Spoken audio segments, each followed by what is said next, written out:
नमस्कार दोस्तों। आज का विषय है कोरोना वायरस के दौरान फोर्स मेजर क्लॉज का प्रभाव इंडियन इकोनॉमी के ऊपर, खासतौर से रियल एस्टेट। हर इकोनॉमिक सेक्टर के हर विभाग में, हर सेक्टर में, हर डिवीजन में कोई ना कोई ऐसी घटना घट रही है जिसकी वजह से वो अपनी ड्यूटीज को, अपने एग्रीमेंट्स को परफॉर्म करने में असमर्थ है। इसके लिए कानूनी ढंग से एक भाषा का प्रयोग किया जाता है। This situation is called force majeure.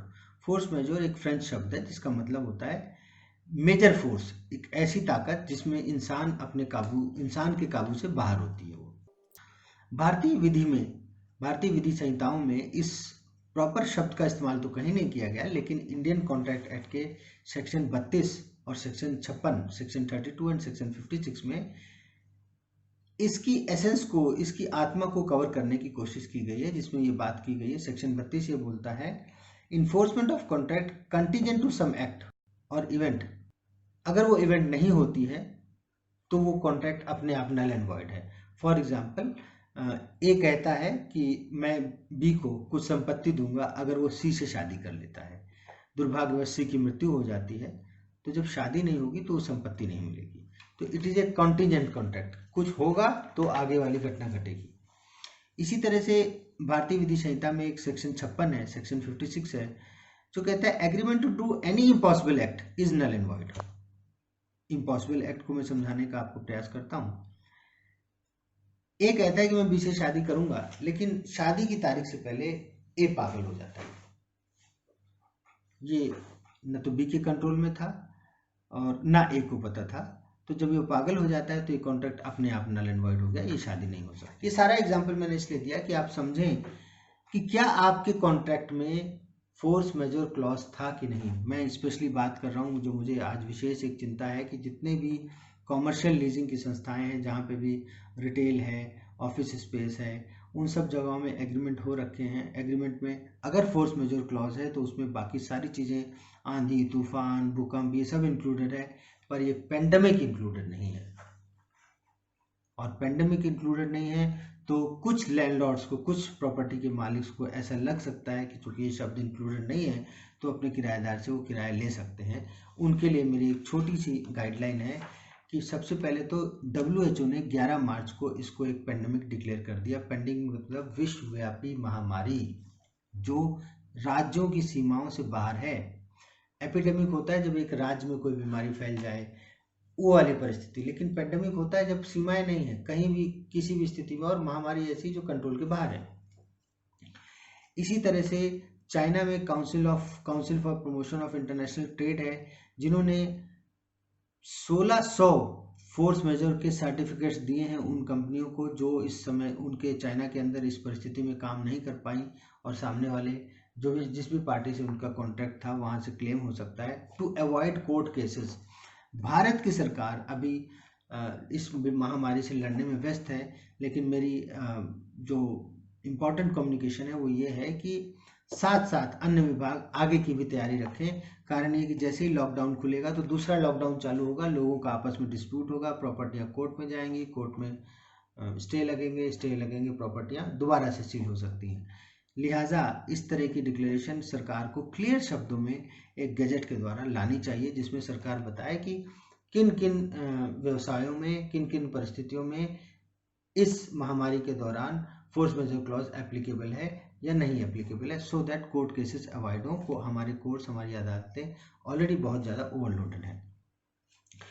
China में जो 1600 सर्टिफिकेट्स दिए गए हैं, इसका फ़ायदा ये होता है कि लगभग 1.25 लाख करोड़ इंडियन रुपीस में अगर हम उसको माने, वैसे तो 15 बिलियन US डॉलर्स के बिजनेस को प्रभाव पड़ा इस सर्टिफिकेट्स के देने से, और इससे काफ़ी रिलीफ मिलता है क्योंकि कोर्ट केसेस अवॉइड हो जाते हैं। दोस्तों, कोविड-19 के संदर्भ में अगर हम इस चीज़ को और डिटेल से समझें, कॉमर्शियल लीज में कई डिविजन्स आ जाते हैं, जैसे commercial retail spaces, commercial office spaces. इसके अलावा कुछ हॉस्पिटल से रिलेटेड कंपनियां हैं, जैसे कि मैकडी है, बर्गर किंग है, आपका जितने भी रेस्टोरेंट्स हैं, रेस्टोरेंट्स की अच्छी चेन है, आपके टॉप क्लास के जिम हैं, चीजल जिम है, इस तरह से बड़ी गोल्ड जिम है, ये सब बड़े बड़े ब्रांड्स हैं जिन्होंने अच्छे जिम्स बना रखे हैं। इसी तरह से ब्यूटी पार्लर्स हैं, इसी तरह से कई ऐसी कंपनियां हैं जो सर्विस सेक्टर से रिलेटेड हैं, लेकिन वो भी लीज पे प्रॉपर्टी को लेते हैं। और हर जगह पे चूंकि लोग नहीं आ सकते, पब्लिक नहीं आ सकती, संसाधन नहीं पहुंच सकते, लिहाजा वहाँ पे काम नहीं हो सकता। ऐसी परिस्थिति में जब काम नहीं हो सकता, दुकान ही नहीं खुल सकती, तो बट नेचुरल है कि जो संविदा है, जो कॉन्ट्रैक्ट है, वो वहाँ पे फोर्स मेजर क्लॉज के थ्रू गवर्न होगा। अगर आप एक ऑनर के तौर पे कहते हैं कि नहीं साहब ये क्लॉज नहीं है एग्रीमेंट में, मैं इस चीज़ को नहीं मानता, तो आपको याद रखना होगा there is a universal law in the world that is called law of frustration. जब कोई काम संभव ही नहीं होना, तो ऑटोमेटिकली ये लॉ ऑफ फ्रस्ट्रेशन और ये जो आपका फोर्स मेजर क्लॉज है, ये आपस में इंटरलिंक्ड है। जब लॉ ऑफ फ्रस्ट्रेशन आ जाता है, जब स्थितियां वो आ जाती हैं, कोई एक्ट करना इम्पॉसिबल है और जिस उद्देश्य से वो लीज हुई है, जिस उद्देश्य से वो एग्रीमेंट हुआ है, वो उद्देश्य ही इम्पॉसिबल हो गया, तो ऐसी स्थिति में किराया मांगने में आपको दिक्कत आ सकती है। अगर ये क्लॉज नहीं है तो, फोर्स मेजर क्लॉज नहीं है तो। अगर फोर्स मेजर क्लॉज में स्पेसिफिकली ऐसी कोई टर्म लिखी गई है, तो आप you have to waive off the rent of that tenant. इससे रिलेटेड कई ऐसे अपने सुप्रीम कोर्ट के जजमेंट्स हैं जो हमने लिंक में नीचे दिए हुए हैं। आप जरूर उन जजमेंट्स को पढ़ें टाइम निकाल करके, उसमें आपको इस कॉन्सेप्ट की और क्लियरिटी मिलेगी। मेरा आपसे मिलने का उद्देश्य, आपसे बात करने का उद्देश्य ये था कि हम उन चीज़ों को समझें जो हम ऐसी परिस्थितियों में जिनका हम प्रिकॉशन ले सकते हैं। सबसे पहले तो जो किराएदार है वो नोटिस निकाले फटाफट, इमीडिएटली टू द ऑनर्स कि भाई फोर्स ये परिस्थितियां हैं, इस परिस्थितियों में हम अपना व्यवसाय नहीं कर पा रहे हैं, लिहाजा हम फोर्स मेजर क्लॉज के तहत, और अगर वो क्लॉज नहीं है तो under the doctrine of frustration हम आपको किराया देने में असमर्थ हैं। जब आप ये नोटिस निकालेंगे तो सामने वाले का भी जवाब आएगा, और वो जवाब भी दो तरह से हो सकता है। अगर आपकी दुकान बीच बीच में खुल रही थी, सपोज आप एसेंशियल सर्विसेज में आते थे और आप अपनी दुकान में सामान बेच रहे थे, सेल कर रहे थे, या आप ऑनलाइन आपका बिजनेस है तो सेल कर रहे थे, तो हो सकता है आपके ऑनर आपको ये जवाब दें कि साहब आप तो बिजनेस कर रहे थे, आप इस क्लॉज का मिसयूज नहीं कर सकते। ये अपने अपने मानसिक दायित्व, मानसिक जिम्मेदारी का विषय हो गया है। अब सरकारें जितना हो सके इन्यूमरेट कर सकती हैं, लेकिन कई जगह पे आपको खुद पता है कि आप जो कंपनसेशन मांग रहे हैं वो जायज़ है कि नहीं जायज़ है। इसी तरह से इस स्थिति में अगर कोई ऐसी सिचुएशन है जहां आप बिजनेस कर रहे थे, आपको लगता है कि ठीक है हम बिजनेस कर रहे थे, तो आप किराया फुल वेव ऑफ के लिए ना मांगे, आप उस हिसाब से नेगोशिएट कर सकते हैं। दूसरा है, इसमें बहुत अच्छा एक सॉल्यूशन है, शेयर कर रहा हूँ, दैट इज इंश्योरेंस। अभी तक जितने भी इंश्योरेंस होते थे फोर्स मेजर क्लॉज के तहत में, वो बिल्डिंग के कंप्लीटली क्षतिग्रस्त हो जाने के होते थे, कि बाढ़ आ गई, बिल्डिंग टूट गई, तो हम इंश्योरेंस कंपनी अपने इंश्योरर को वो मुआवजा देती थी।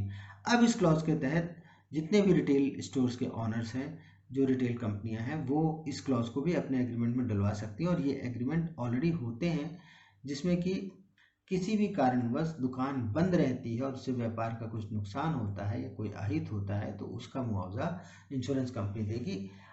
ऑनर्स को चाहिए कि वो इस बात को इंश्योर करें अपने एग्रीमेंट को करने से पहले कि उनके किराएदार ने ये क्लॉज, ये इंश्योरेंस ले रखा है कि नहीं। अगर नहीं ले रखा है, फिर भी आप अगर इस एग्रीमेंट को साइन करते हैं तो वो आपकी रिस्क है, अगर कल को कोई स्थिति आती है तो आपको किराया नहीं दिया जाएगा। भारत सरकार ने भी कोरोना वायरस को एक नोटिफाइड डिजास्टर डिक्लेयर कर दिया है, लिहाजा जब गवर्नमेंट खुद नोटिफाइड डिजास्टर डिक्लेयर कर रही है, कई पोर्ट्स में, कई एक्सपोर्ट इंपोर्ट से रिलेटेड कई ऐसी परिस्थितियों में ऑलरेडी जजमेंट्स आ चुके हैं सुप्रीम कोर्ट के, जिसमें कि कोरोना वायरस के दौरान अगर किसी की कॉन्ट्रैक्ट में कोई ब्रीच ऑफ कॉन्ट्रैक्ट हो रहा है तो उसमें फोर्स मेजर क्लॉज को एप्लीकेबल बना दिया गया है। एग्रीमेंट में बहुत ज़रूरी है कि आप अपने एग्रीमेंट्स को बहुत ध्यान से पढ़ें, जो स्पेशली जो ऑनर्स हैं वो बड़े ध्यान से पढ़ें कि उसमें जो जो क्लॉजेस डाले गए हैं, उन क्लॉजेस में आपके ऊपर क्या बाउंडेशंस लगाई जा रही हैं, क्योंकि आज की परिस्थिति के अनुसार कर्मचारियों की सुरक्षा, सफाई से रिलेटेड एक्टिविटीज़ की बहुत ज़्यादा जिम्मेदारी बढ़ेगी। इसमें भी दो डिवीज़न है। फॉर एग्जांपल, जो स्टोर के अंदर की हेल्थ से रिलेटेड इश्यूज़ हैं, वो स्टोर के लोगों को हैंडल करनी है। मान लीजिए आपका एक रिटेल स्टोर है, उसके अंदर कोई कस्टमर आ रहा है, उसको आप सैनिटाइज़र दे रहे हैं कि नहीं दे रहे हैं, वो आपकी जिम्मेदारी है, उसके लिए लैंडलॉर्ड कुछ नहीं कर सकता।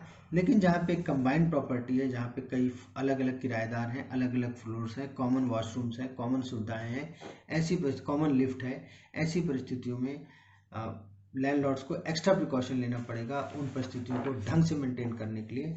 और उनको मेंटेनेंस में अगर कुछ खर्चे उनके बढ़ते हैं तो वो डेफिनेटली उन खर्चों को रिम्बर्स करा सकते हैं under their clause of common area maintenance. और ये सारी चीज़ें इस समय 100% इम्प्लीमेंट होनी भी चाहिए। कारण ये है कि अगर थोड़ी सी भी लापरवाही होती है जिम्मेदारियों को लेकर के, तो और नुकसान किसी इंसान की जान का होता है, तो लायबिलिटीज बहुत बढ़ जाती हैं। It can lead to very bad consequences either to the owner or to the tenant. So everybody has to perform their role with complete due diligence and absolutely diligently उनका जो काम है वो उसको ठीक से करें। प्रैक्टिकल स्टेप्स ये हैं, आपको प्रिकॉशन के तौर पे WHO की रिपोर्ट्स और भारत की सरकार जो भी समय समय पर इससे रिलेटेड रिपोर्ट्स दे रही हैं, जो गाइडलाइंस दे रही हैं, उनको आपको क्लियरली मॉनिटर करना है। ऑनर को चाहिए कि वो अपने स्टाफ में से किसी की ड्यूटी लगाएं ताकि वो अपडेटेड रखें अपने आप को। कंपनीज तो ऑब्वियसली इस चीज़ में काफ़ी एक्टिव हैं। जो भी असंविधा हो रही है, जो भी एग्रीमेंट हो रहा है, उसको प्रॉपर आप एडवोकेट से सलाह लें, एक एक क्लॉज उससे पढ़वाएं। ये परिस्थिति इतनी विकराल रूप से लॉकडाउन खुलने के बाद उठ के आने वाली है, क्योंकि बहुत लोग कॉमन लोग हैं जो कॉरपोरेट्स को नहीं लीज पे देते हैं। एक आदमी ने एक नॉर्मल बार्बर शॉप दे रखी है, एक आदमी ने एक नॉर्मल हलवाई को दुकान किराए पे दे रखी है, उसके बेचारे की दुकान बंद है, वो किराया कहाँ से देगा? वो कहता, उसको नहीं पता ये क्लॉज, उसको फोर्स मेजर नहीं पता, वो आपसे सीधे कह देता है कि मैं किराया नहीं दूंगा, आप कहते हैं मैं लूंगा। अननेसेसरी एक डिस्प्यूट क्रिएट हो रहा है। तो आप अपने आप को अपडेटेड रखें, जितना हो सके एग्रीमेंट करते समय सलाह लेके एग्रीमेंट करें। और जब एग्रीमेंट कर रहे हैं तो एक एक क्लॉज एक पार्टी दूसरी पार्टी को समझाए। ये अपनी जिम्मेदारी है कि आप समझा दीजिए कि साहब ये बातें लिखी हैं इसमें, कल को कोई बात हो जाएगी तो इस तरह से हम इस तरह से इस सिचुएशन को गवर्न करेंगे। एपिडेमिक और पेंडेमिक जैसे क्लॉजेस को एग्रीमेंट के अंदर जरूर डलवाएं। कारण ये कि ये परिस्थितियां आज नई नहीं है, इससे पहले भी सार्स का हुआ, इबोला करके एक बहुत बड़ी बीमारी आई, सार्स आई। तो ये कुछ वायरस के इफेक्ट्स रेकरिंग हो रहे हैं। लिहाजा आप अपने क्लॉजेस में इन शब्दों का इस्तेमाल करें जहाँ की, ताकि कल को कोई ऐसी समस्या आती है तो डिस्प्यूट नहीं होना चाहिए। डिस्प्यूट होगा, कोर्ट में जाएगा, कोर्ट में जाएगा तो मामला बहुत लंबा चलता है, सबका नुकसान होता है। जितनी भी ऐसी लोकेशंस है जहाँ किसी चीज़ को बार बार छुआ जाता है, फॉर एग्जांपल दरवाज़ा है या ट्रॉलीज हैं जिनको कोई भी व्यक्ति आके टच करता है, ऐसी चीज़ों की सफाई और मेंटेनेंस का प्रॉपर ख्याल रखें। दूसरा इसमें बड़ा एक इम्पॉर्टेंट कम्युनिकेशन है कि आज तो जिनको पता है कि एग्रीमेंट था पहले से, एग्रीमेंट के बाद अब हमें फोर्स मेजर क्लॉज के तहत गवर्न होना है। मैं बात करता हूं उनकी जिनका अब एग्रीमेंट होना है आगे। फोर्स मेजर क्लॉज उन्हीं लोगों के लिए एप्लीकेबल है दोस्तों जिनको परिस्थिति का अनुमान नहीं है। आज कोरोना वायरस का सबको अनुमान है, लिहाजा इस परिस्थिति में फोर्स मेजर क्लॉज के साथ साथ इन वर्ड्स का होना, एपिडेमिक और पेंडेमिक शब्दों का होना अत्यंत अनिवार्य है। आज के बाद जो भी संविधाएं होंगी, जो भी एग्रीमेंट होगा, अगर उसमें इन शब्दों का इस्तेमाल नहीं हुआ, उसके बाद कल को कोई स्थिति आती है, हो सकता है उनको कानूनी रिलीफ ना मिले। ये लीगल पॉइंट है। बहुत ज़रूरी है कि जो चीज़ पता नहीं है, जो चीज़ आपने कल्पना नहीं की, जो आपकी शक्ति के बाहर थी, वो परिस्थिति उत्पन्न हुई, जब आपको पता है कि ऐसी परिस्थितियां हो रही हैं तो आपको एक क्लॉज डलवाना चाहिए। इन सब प्रिकॉशंस को मद्देनजर रखते हुए आपसे अंततः मैं यही कहना चाहूँगा कि this is the time for absolute balanced behaviour. Corporates भी ये समझें कि लैंडलॉर्ड्स की क्या परिस्थितियां हैं। प्रॉपर्टी के ऑनर्स हैं जिन्होंने बिल्डिंगें किराए पे देने से पहले कई लाखों रुपए का, करोड़ों रुपए का लोन लिया, प्रॉपर्टियां तैयार की, उनके ऊपर भी बहुत बड़ा प्रेशर है।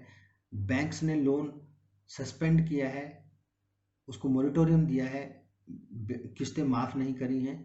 इन परिस्थितियों को समझते हुए एक कॉमन एक जुडिशियल डिसीजन निकालें। जो जितना अच्छा इस समय बर्ताव करेगा, जो कॉर्पोरेट एक लॉजिकल वे से अपने क्लाइंट्स को हैंडल करेगा, जो ऑनर्स लॉजिकल वे से अपने टेनेंट्स को हैंडल करेंगे, वही इस मार्केट में सर्वाइव कर पाएंगे। Arbitrary behaviour, tyrant behaviour of no one will be tolerated in near future. This corona virus is good enough to teach this lesson. इसी के साथ ही मैं अपनी वो 4 पंक्तियां पेश करता हूँ।